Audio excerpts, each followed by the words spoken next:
Hello nan tam chuan hamo tu zan chu zaiti kada abet chim hi riak to khote lai ka ti YouTube pa se Facebook a se bia chim nak interview an to nak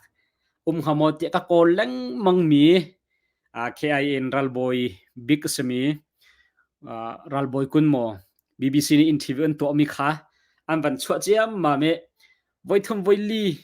voi nga rong chu ka ngai lai abet chim mi kha amin pokul som thum rong te ase asenan abet chim ngai enuam abet chim afiang chon abet chim mi chunga khan thai ding tha khatam pi la kol hol thailo mi kan nu kam pan ha cha sa har na ke ma interview to mi kha re kam ban to ala a har na adi la kan let kholai lo a har nak zon te abe pit nak zon te kha lai holen kan van de pala okay let's go သိပ်ပိုက်ဖို့ဖြစ်လာရတဲ့နောက်ခံအကြောင်းရင်းကိုစမေးချင်ပါတယ် အဲ့တော့ဒီအပိုင်းကိုတော့ကျွန်တော်တို့ဟိုပါပေါ့နှစ်ပိုင်းခွဲပြီးနည်းနည်းရှင်းပြချင်ပါတယ် NDAK ဆိုတဲ့နာမည်နဲ့ဒီနေရာမှာအခြေချဖို့စဉ်းစားတဲ့အခါမှာကျွန်တော်တို့ KIO ဘခုကော်မတီနဲ့ညှိနှိုင်းပြီးတော့ဒီနေရာမှာအခြေချဖို့သဘောတူညီခဲ့တာဖြစ်ပါတယ်အဲ့ဒီနောက်ပိုင်းမှာတော့အထူးဒေသ1ဆိုပြီးပြောင်းလဲလာတယ်အဲ့ဒီနောက်မှာတော့ BGF ပေါ်ပေါက်လာတယ်အဲ့ဒီနောက်မှာတော့ပြည်သူစစ်ဆိုမှထပ်မှဖွဲ့စည်းလာတာဖြစ်ပါတယ်ပြောချင်တာတော့ဒီကျွန်တော်တို့အရင်တိုက်ပွဲမရှိဘူးဆိုတော့ဒီ NDAK ခစ်မှာကျွန်တော်တိုက်ပွဲမရှိခဲ့ဘူးပူးတွဲစစ်စင်ရေးတွေလုပ်ခဲ့ကြတယ်ကျွန်တော်တို့အင်ဂျာယန်မြို့နယ်ကိုတိုက်တဲ့အခါမှာ NDAK နဲ့ကျွန်တော်တို့ TIA ပူးတွဲပြီးစစ်စင်ခဲ့တာဖြစ်ပါတယ်ဒီကြောင့်စစ်ပွဲတွေဖြစ်လာတဲ့အခါမှာတော့ဒီပြည်သူစစ် BGF တွေကဒီကချင်ပြည်နယ်မှာရှိတဲ့ဒီအဖွဲ့တွေကဒီမြန်မာတပ်မတော်ရဲ့စီလှုပ်ရှားမှုတွေမှာပါလာတယ်အဲ့တော့ကျွန်တော်တို့ကတော့ပြန်လည်ပေါင်းစည်းရေးနဲ့အနာဂတ်ကျွန်တော်တို့နိုင်ငံရဲ့စုဖွဲ့မှုမှာတစ်ဖက်ထဲမှာရပ်တည်ဖို့အတွက်ကျွန်တော်တို့စ조사ခဲ့တယ်အရင် NDAK KDA KIO ဆိုပြီးမှ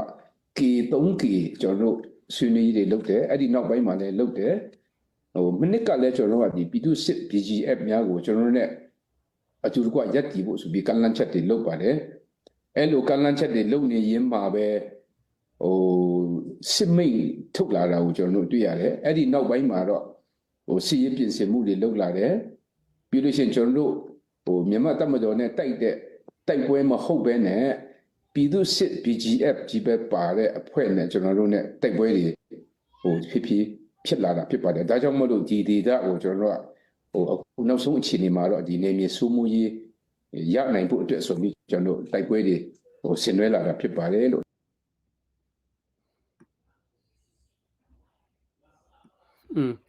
seven chimmi chung a khan NDAK ti mi kha ban chimpa NDAK chu me zai da an sing ha ti mi kha thailo mi tam pi kanum thaulai ti ka zum 11 chimmi chung khan NDAK chu hi ka tu num nak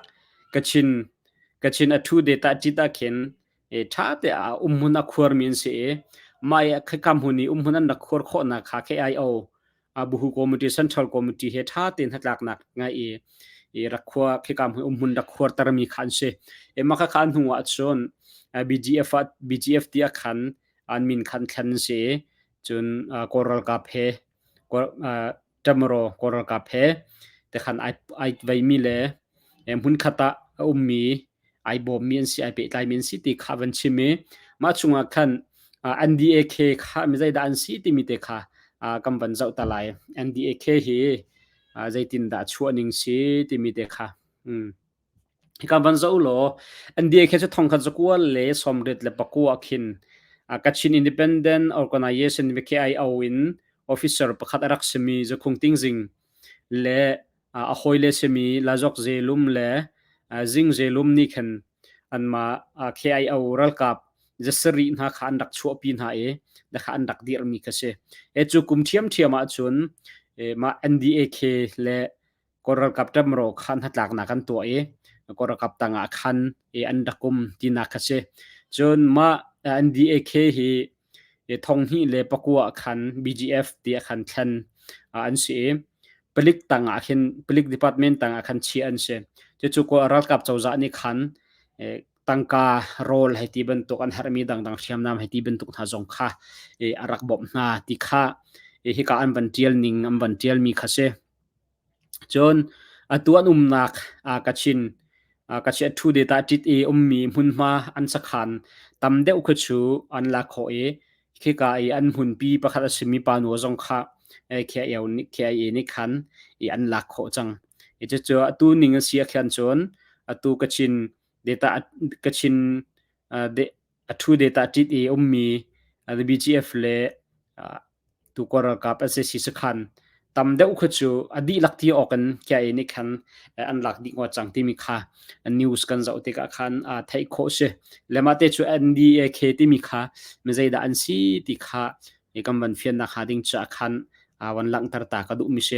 เฟียงมีจูกันมาชินมีลายมีลองชิโลอินอันมาเคียลีลาจงเฮอันดักอิชันไง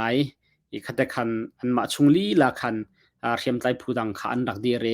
จิจูอันมากอร์กับเฮจงไอเป็ดไลมีและอันมาชินไอฟอดมีจงค่ะตั้มปินเวทีค่ะเฟียง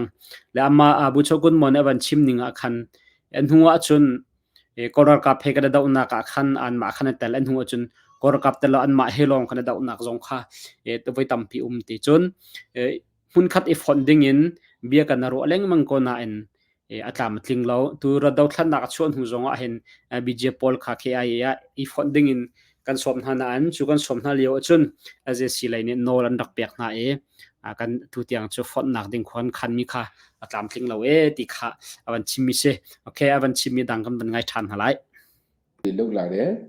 ปีดูเช่นจนรู้โอ้เมียมาตั้งมาโดนเนี่ยตั้งป่วยมาเข้าไปเนี่ยปีดูสิ BGF จีบป่าเนี่ยเพื่อนเนี่ยจนรู้เนี่ยตั้งป่วยดีโอ้พี่ผิ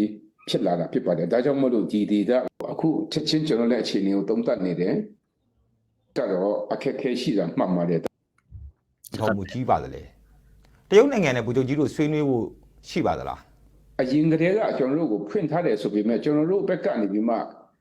လွတ်လွတ်လပ်လပ်ပွားလာနိုင်တဲ့အနေအထားမျိုးတော့မဟုတ်ပါဘူး။ဒါပေမဲ့တို့လိုအပ်ချက်အရကျွန်တော်နဲ့ gate ဖွင့်ထားပြီးမှအပြန်အလှန်ခွင့်တောင်းပြီးအဝင်ထက်လုပ်တဲ့သဘောမျိုးဖြစ်ပါတယ်။အခုကတော့ပိတ်လိုက်တဲ့သဘောဖြစ်တာပေါ့အခုတော့အဲ့တော့ KIO အတွက်ကတော့အခက်အခဲရှိတာမှတ်ပါတယ်ဒါပေမဲ့ဒေတာခံနေတဲ့ပြည်သူလူထုအတွက်ကတော့ပိုပြီးခက်ခဲပါတယ်ဆက်ဆက်အရာရာပေါ့နော်ကျွန်တော်တို့ဒီအတုခChina နဲ့ Ramri အဖြစ်မီကောင်ကဟလမီစီမလဟန်ဇုံခန်ဒက်အွန်ကောနာခန်HT ngayဇလုံးတင်ဒူပွန်လူချောခေါ်ခရက်ရှလောဟရမီတိကလောငါခန်ထတ်င်ကနေချီမီกันลุดกันชัวอตุนคาร์นัวคันKIO KIA จ้าจงคันหาสัตนักสมก็ชนะกันมาหนักกันไม่ปีจ้าคันใจเลยกองปวคันหาสัตนักขาต้องมีจุดไม่ปีเดียวคันสิที่ขวันชิมကိစ္စကိုဆွေးနွေးဖို့တော့ကျွန်တော်တို့အခြေအနေမပေးသေးပါဘူးအခုချက်ချင်းကျွန်တော်လည်းအခြေအနေကိုသုံးသပ်နေတယ်သူတို့ဘက်ကလည်းပိတ်တယ်ဆိုတာတရားဝင်ကြည်ညာပြီးပိတ်တာမျိုးမဟုတ်ဘူးပေါ့ဒါပေမဲ့ပိတ်လိုက်တယ်အဝင်ထွက်တွေလုံးလို့မရဘူးအဲ့တော့သူတို့ဂိတ်တွေပါတွေပြစ်မယ်လမ်းတွေပါတွေပြစ်မယ်ဆိုတဲ့အနေအထားမျိုးဖြစ်တော့ကျွန်တော်တို့ကအခြေအနေကိုလည်းစောင့်ကြည့်နေစေဖြစ်ပါတယ်ဆွေးနွေးတဲ့အဆင့်ဆွေးနွေးဖို့အတွက်ကန့်လန့်ထားတဲ့အဆင့်တွေမရောက်သေးပါဘူးมาของเก่าคันแค่เลยChina ตัวพวกไงตัวเจ้าจะขาชนเบียกหนักก็มอที่มีขาฮัลมิเซอันนั้นอเมริกันพีจังก่อนนะคันจงเลยถ้าเป็น official เต็นกันพีที่เจ้าจะนั้นแทนมีจะเซลล์เตะอันนั้นพีเขาจะคันมีปีจะหนักกันตรงอามาเบลได้คันพีมีกองเก่าคันลำมารอกจุกขารอกันเริ่มตาลายที่คันกันที่พีมีขสิเตจนมันพีมีกองเก่าจนชนเบียกนักเบโรนักกันไงไล่โมที่มีกองเก่าคันจนมาเบโรนักไงดิ่งเตียงขจูตัวเดียวรีทิลสินิงบาวรัวค่ะกันจะช่วยมาเลี้ยวซีที่วันเล่มิเช่ဒီလအတွင်းမှာပဲဒီ KIO ခေါင်းဆောင်တွေနဲ့တရုတ်အစိုးရကိုယ်စားလှယ်တို့တွေ့ဆုံတာတွေရှိခဲ့တယ်လို့ကျွန်တော်သိထားရပါတယ်တရုတ်ဘက်ကဘာတွေဆွေးနွေးခဲ့တာမျိုးရှိလဲ KIO ဘက်ကရောဘယ်လိုတွေတုံ့ပြန်ခဲ့ပါသလဲတွေ့ဆုံဆွေးနွေးပွဲတွေကတော့ကျွန်တော်မကြာခဏရှိပါတယ်တကယ်လို့တာမန်အချိန်မှာတောင်မှကျွန်တော်2လတစ်ကြိမ်3လတစ်ကြိမ်လောက်အများအားတွေ့ပါတယ်ဒီကျွန်တော်တို့ဒီတိုက်ပွဲတွေပိုပြီးများလာတဲ့အခါမှာတော့ရံဖန်ရံခါတလထဲမှာပဲ2ကြိမ်လောက်တွေ့တာလည်းရှိပါတယ်အဲ့တော့ဒီလအထဲမှာပဲကျွန်တော်တို့တိတ်မကြာခင်လုံခဲ့တဲ့လ2ကြိမ်လောက်တွေ့ပါတယ်အဓိကတော့ဒီတရုတ်အစိုးရကတော့သူ့ရဲ့လိုအပ်ချက်ပေါ့လေသူ့ရဲ့စံတာကတော့ဒီနေဇတ်ဒေတာမှာstable ဖြစ်ဖို့ပေါ့တည်ငြိမ်ရေးဖြစ်ပါတယ်နောက်တစ်ခု vaya south ban chima khan chun kam phil pa to ne ma kha chu vaya ban hal mi kha se tuluk China chawza he ane tong bian ro ti mi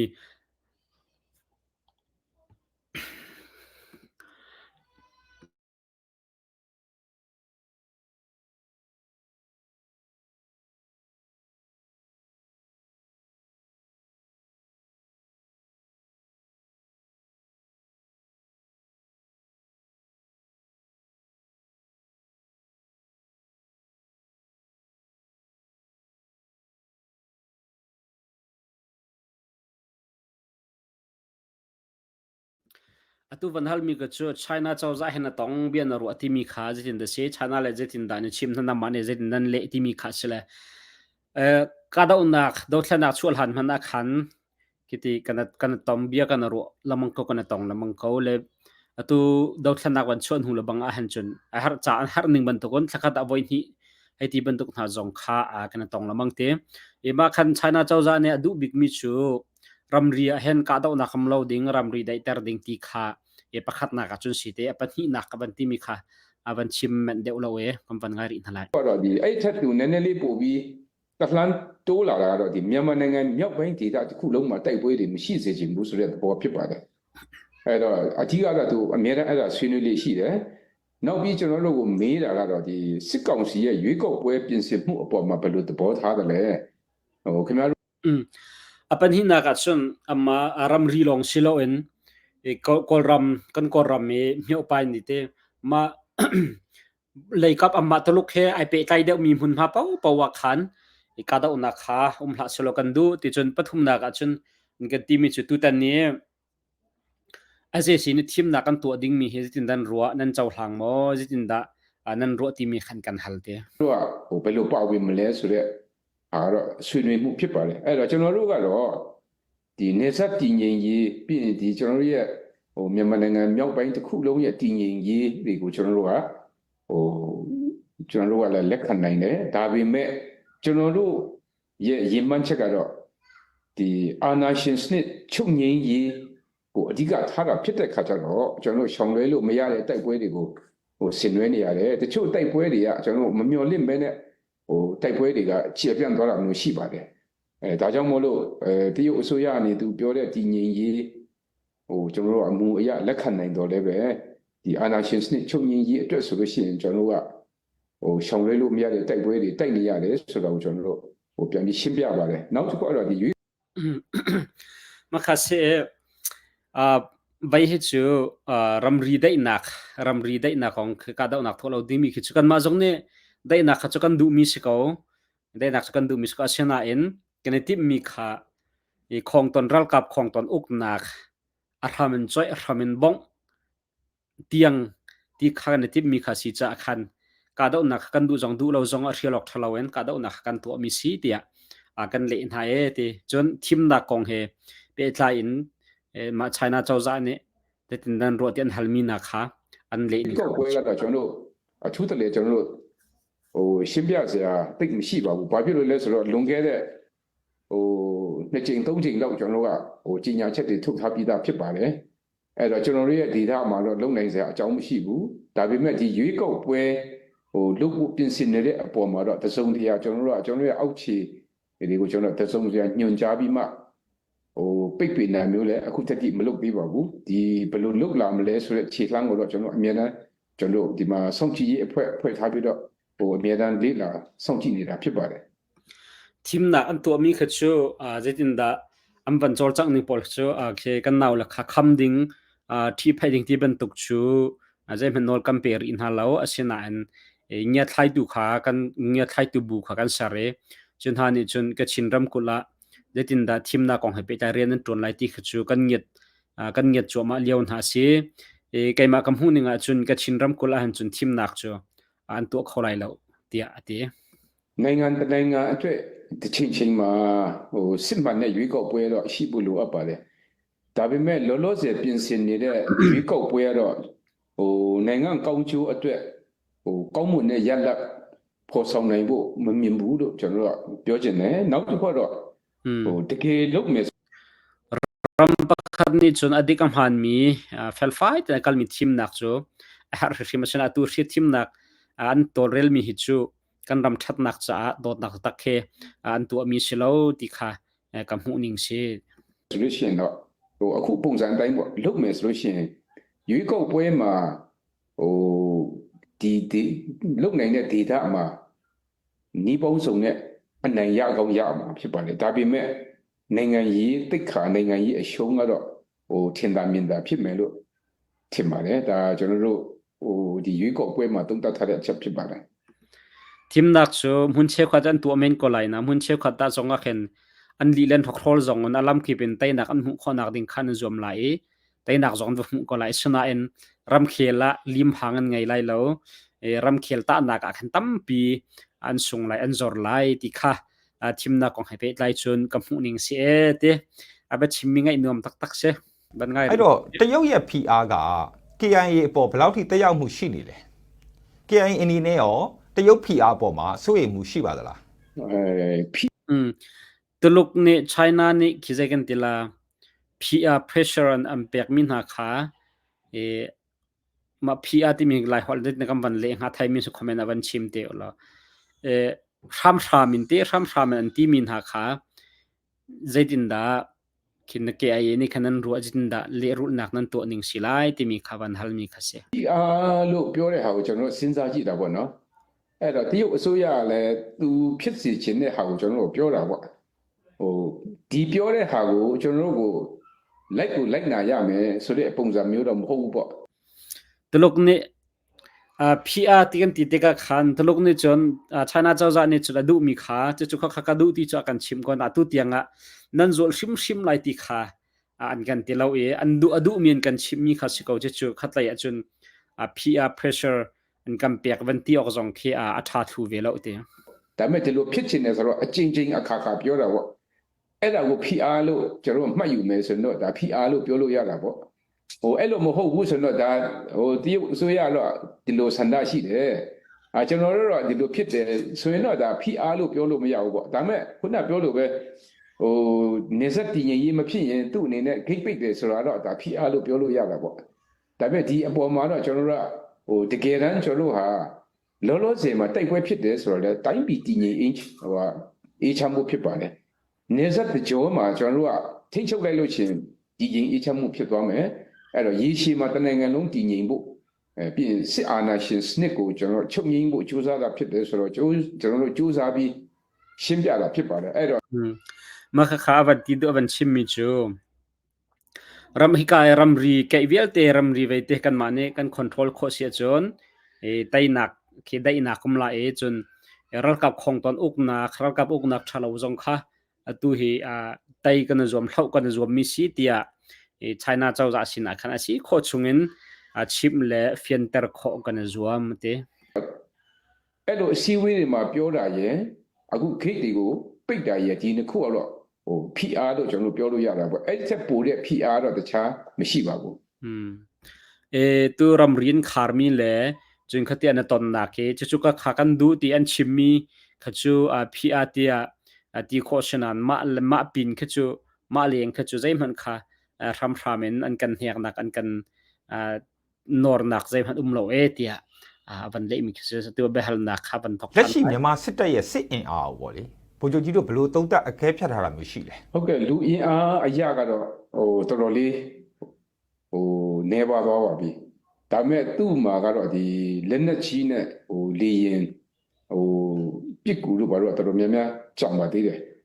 အဲ့တော့စိတ်လိုက်မှန်ပါလုပ်မယ်ဆိုလို့ရှိရင်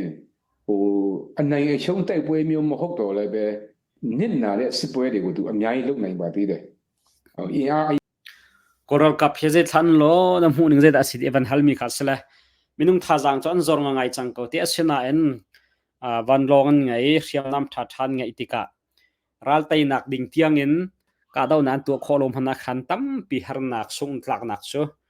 an tu kho ri ve ko ti kha van le mi se tu tiang van le mi khan mo ရမဟုတ်ဘူးပေါ့နော်ဒီစစ်လက်နက်ပစ္စည်းအရာပေါ့ဒါကျွန်တော်တို့ခမှန်းတဲ့ဟောပေါ့ကျွန်တော်သုံးသပ်ချက်ဖြစ်ပါတယ်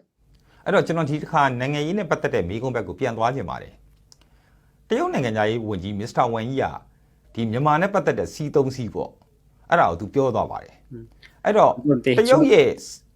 มาจนเด็กเจ้าเบปีตุกเล่มเราจะขันกับวันใบละกับวันสกิปเดียวละมั้ง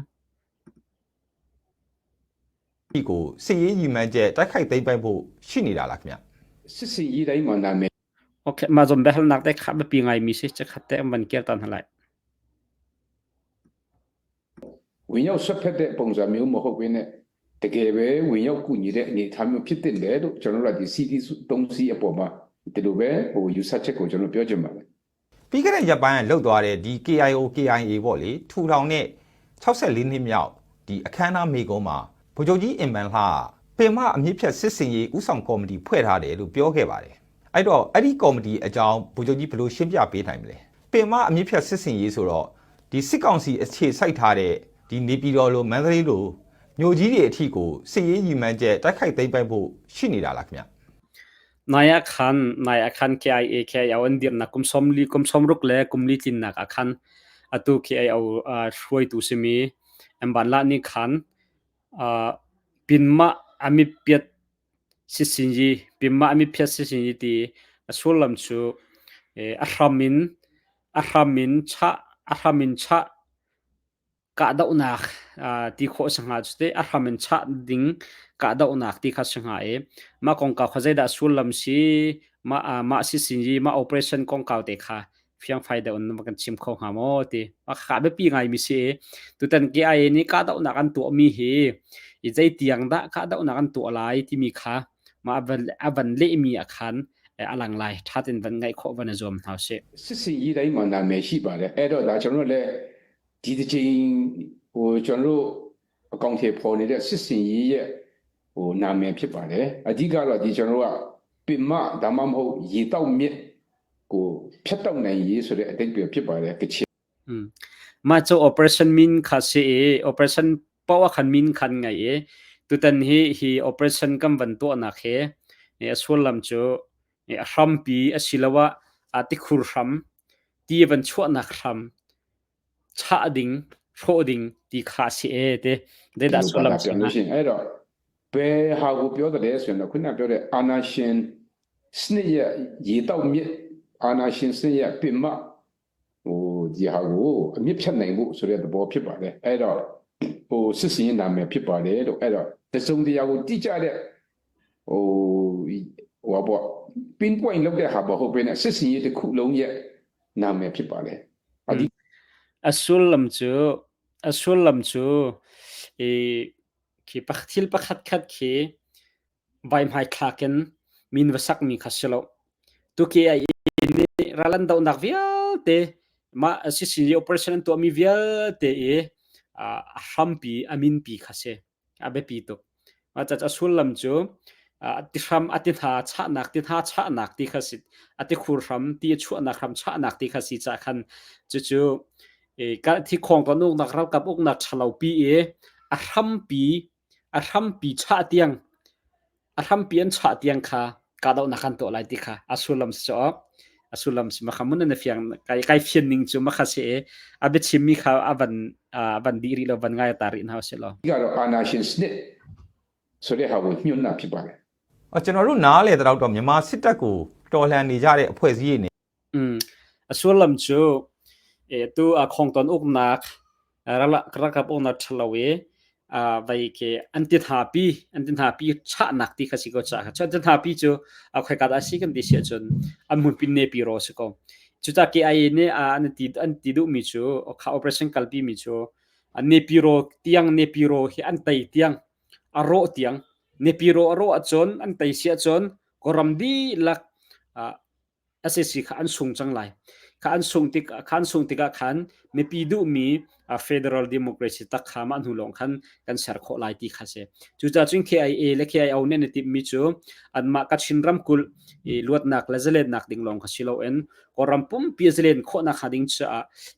อกนักชะลออากันอกตูลอากันแถมตูเวียเตน่าอันรำปีสมีอันติคุรุนหาสมี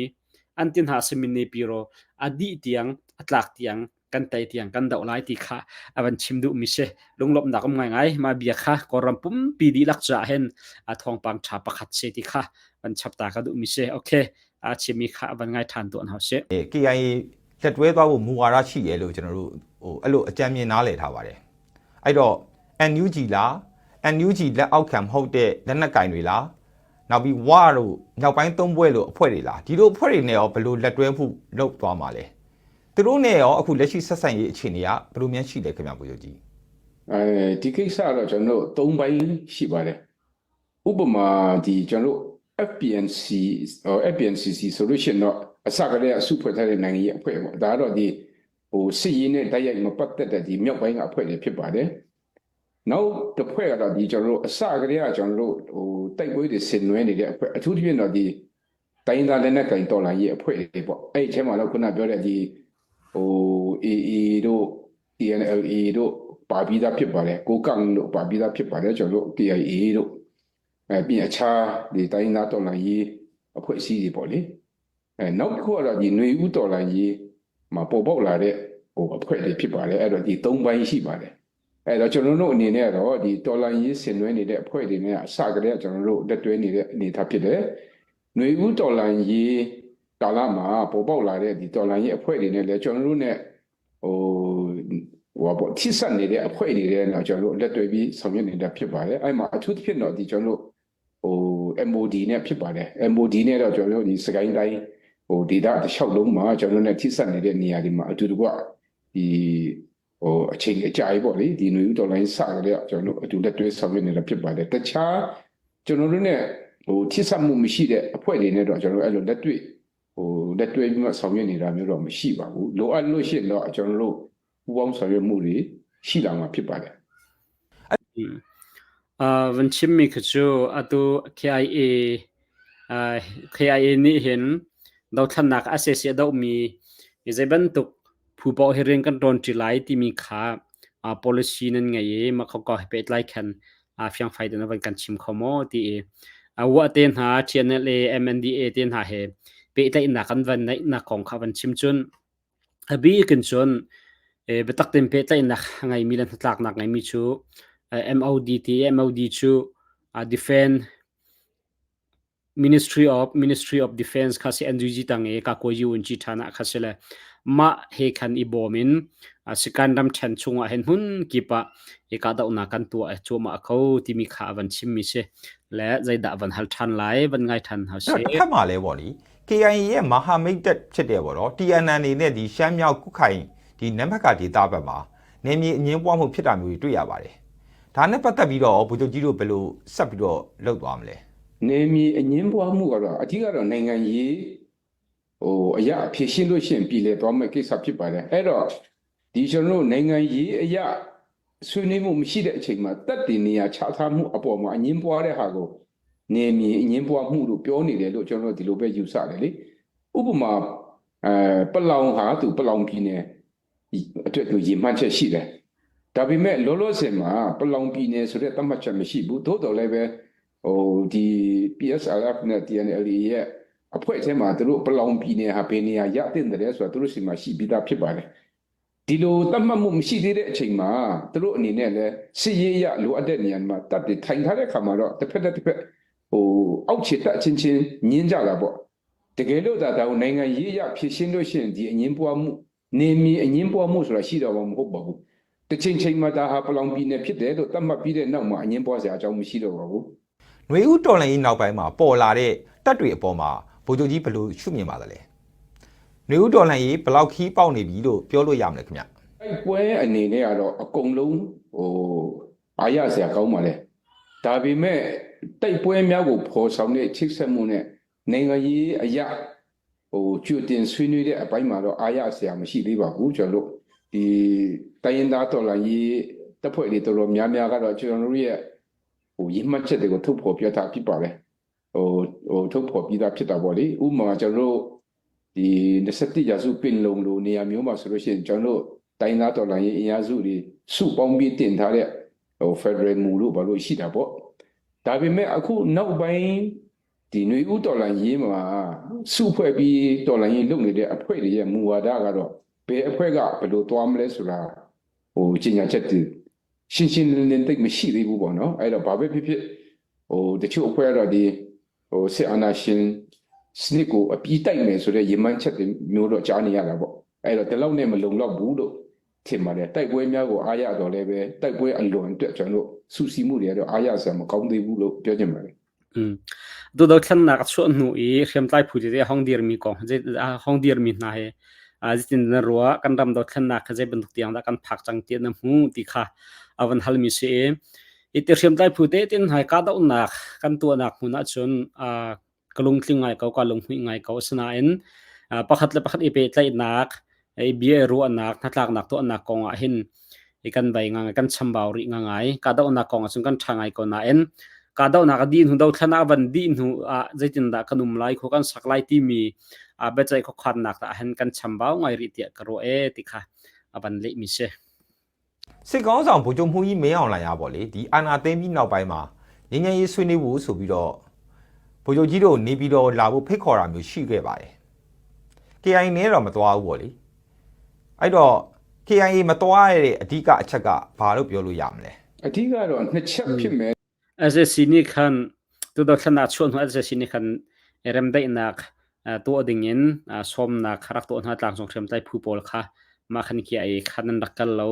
manan dakal lo na arwang kha tin da si te လို့ကျွန်တော်တို့ကတော့ရှင်းပြချင်ပါတယ်ပထမအချက်ကတော့အချိန်အခါမသိနေဘူးပေါ့နော်ဒုတိယအချက်ကတော့စေတနာနဲ့မှန်ကန်တဲ့ဖိတ်ခေါ်မှုပုံစံမဟုတ်ဘူးလို့မြင်ပါတယ်အဲ့တော့ဒီနှစ်ချက်အရကျွန်တော်တို့ကkan kalau nak ya kan kalau nak ruang chu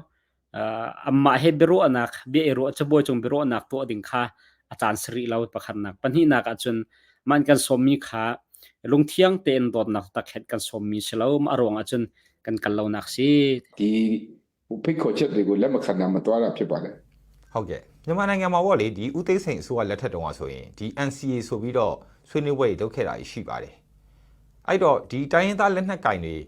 ဇပွဲဝိုင်းပုံနောက်တစ်ချိန်ပြန်ရောက်ဖို့အတွက်အခြေအနေမျိုးဘယ်တော့လောက်ဖြစ်နိုင်မလဲဗိုလ်ချုပ်ကြီးဘယ်လိုရှုမြင်လဲအားလုံးပေါ့ခါဘပီting sing chan leo kha NCA program khara ko mi ma chunga khan beru anak lan ha tak nak ka dai nak te ten harak to mi khar kom le tu tan do than nak hite khaban to ram khel beru anak kha jete khong a tha chho kho te nga jete ka thom te kha te na ro ti khaban hal mi se ဝင်တဲ့ဆွေးနွေးပွဲတခုတော့မလွဲမသွေပြန်ရောက်ရမှာဖြစ်ပါတယ်azon ka si me he tha te mi pi jong ne kan ro ding mi se kan di lak kan aitel ding mi velte kan itel nak beru nak khachu chaboy jung beru nak khachu sial ok thalawin hrim te lai te hrim te ta asol lam chu ning ka do na kan to chu ma kan tai chu ma sa khan jong kan lak chu ma ko bua ma khan adong nak chu ma kha asa tak lai lo ti nak chu adong nak chu ti ka do na kan to lai adong nak chu chaboy jong beru anak adong te lai asinan chu chaboy jong beru anak i kan nei te ka chun kan ma ne sawau ngan pi kan hau kho nak ding cha khan tam pi kan tha jang a thon hau te na kan hu hau ti kha e ban tan ta ka du mi se chu cha chun beru anak na dong te lai ti kha chu i ka KIRL boy kun mo jong ne khan azum ning le a mu ning se le ja tin da ban le than lai ban ngai chapu se lo ဒါမှလည်းညီကုန်းချုပ်လို့ရမှာပါဒါပေမဲ့ NCA လို့ပုံစံမျိုးတော့မဟုတ်ဘူးလို့จะบ่จงเบรุนักคันดองนักสกัมพันทริมเตก็ไลน่ะนะฉะนั้นNCA เป็นตุกจูอาศิลาดิ่งขาแบบปีไรဆိုလို့ချင်ပါတယ်အားလုံးတကယ်ပဲစိတ်ပါလက်ပါနဲ့နိုင်ငံရေးတွေကိုဆွေးနွေးတဲ့ဆွေးနွေးပွဲတစ်ခုဒါတော့မလွဲမသွေရောက်ရှိဖို့လိုအပ်ပါတယ်ဟုတ်ကဲ့ကျွန်တော်တို့တွေးဆုံမေးမြန်းခန်းကိုလက်ရှိမြန်မာပြည်ခပြည်လည်နိုင်ဖို့အတွက်အဖြေရဘာလဲဆိုတဲ့မေးခွန်းနဲ့အဆုံးသတ်ချင်ပါတယ်这simhana ma vial khavan sko selo ruang chuma apin van le mi khacho bepi tuklem ti lo cha khan ma vial kha kam van ria kho tok selo abachim mi atha angai enwam chupin abepi big mi pakhat apani e tutana ban chimi chunga khan pani abepi bikan avan lang mi cho e pakhat nak je ta si kan ti sia chon KIA ni kan maram ku ka chinram kol chunglong zalen nak ding cha long aral kan do lo hi koral kapi thalawanga in akan uktu hi koral kapi hi adi tiang antikul ram ne piro atlak tiang kan cha lai kan do lai ti kha pakhat dak message akam pek mi se pen hi na ka chun hi kan dau thlan nak bia ti adong nak chu boy chung beru nak salai chu boy chung beru nak chu de ti ka da dong te lai ti kha chu kan ma kan thoni rian rang de un kan tai kan nor kho sia chun chu boy chung beru nak kha adong te lai chu dong te ka chun chu boy chung beru nak ka chun kan ma jong ni sawongan pi kan hau kho na ha sawongan pi pek a phu mi kan si kho na ha atu te in kan tim tu anak kan nai hau ti mi kha ka bu chokun mo bbc in interview an to mi chungen a me sai aban kam pek du mi chungan abe pi big media a kai man kai fian mi che se khe ma vel lo video dang na tong halai nan di lak a chun thamang than hau nan di rak chong long nom nak tam pik ngai nam hu ning na ro ning kha comment na zalong ten van tel ve tinga kan som